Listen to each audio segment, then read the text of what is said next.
지금 월드컵 공원이 들어선 곳은 우리에게 난지도라는 이름으로 잘 알려져 있습니다. 제가 살고 있는 곳에서 멀지 않아서 1년에 몇 차례씩 그곳에 갈 기회가 있지요. 그런데 그곳에 갈 때마다 난지도가 복음이다, 난지도에 복음의 내용이 다 들어있다는 생각을 지울 수가 없습니다. 난지는 난초와 지초를 아우르는 말입니다. 지극히 아름다운 것을 비유할 때 쓰는 단어이지요. 그래서 지초나 난초와 같이 그윽한 향기가 나는 두 사람 간의 교제를 지란지교라고 하지요. 또한 난지도는 물이 맑고 깨끗해서 새들의 먹이가 되는 수생 동식물 또한 풍부했습니다. 그래서 겨울이 되면 수만 마리의 철새들이 날아드는 자연의 보고였다고 하지요. 그런데 이곳에 지난 1978년 3월부터 서울이라는 대도시가 내뿜는 과욕과 허영의 찌꺼기들이 차곡차곡 쌓이기 시작했습니다. 마침내 그 높이가 무려 100m에 이르게 되었지요. 두 개의 쓰레기 더미가 거대한 산을 이루는 흉물스러운 모습으로 변해버린 것입니다.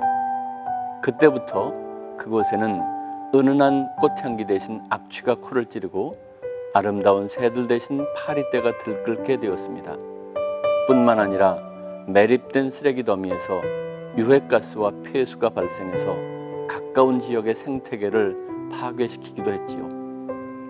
그래서 1991년부터 이곳을 되살리기 위해 피나는 노력이 시작되었습니다.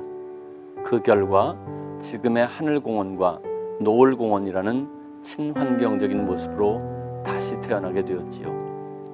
이를 위해서 먼저 쓰레기 더미 위에는 여러 겹의 흙을 덮어서 더러운 옛 모습을 가렸습니다. 그러나 그 속에서 뿜어져 나오는 침출수와 유해가스마저 막을 수는 없었지요. 그래서 침출수는 여러 단계의 정화 과정을 거쳐서 깨끗한 물을 만들어 한강으로 흘려보내고, 유해가스는 곳곳에 구멍을 뚫어서 뽑아내고 있습니다. 그런데 이렇게 뽑아낸 가스는 연료로 사용되어 연간 수억 원의 경제적 효과를 거두고 있다고 합니다. 여기에 복음의 내용이 다 들어있습니다. 하나님은 우리 인간을 아름다운 하나님의 형상대로 창조하셨습니다. 그런데 죄로 인해 하나님의 품을 떠난 인간은 어느새 과욕과 허영과 악취가 나는 모습으로 변해버리고 말았습니다. 우리를 못 말리도록 사랑하시는 하나님은 우리의 추악한 모습을 가려주시기 위해서 예수 그리스도의 의의 옷을 덧입혀 주셨습니다. 이것을 신학적으로 칭의 또는 의인이라고 하지요.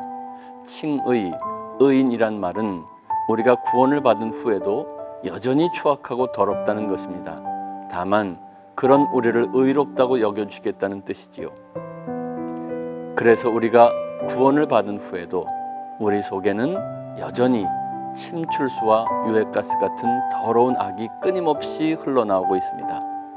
하나님은 그런 우리를 위해서 성령님을 보내주셨습니다.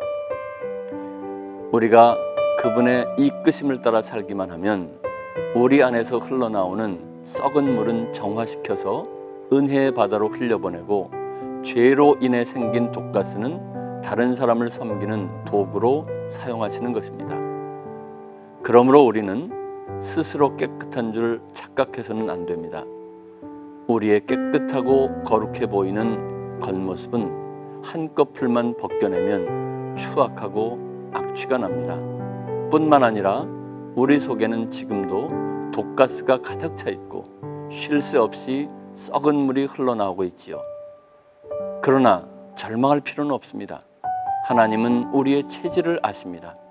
연약하면 연약한 대로, 부족하면 부족한 대로, 있는 모습 그대로 주님께 나아가기만 하면 됩니다.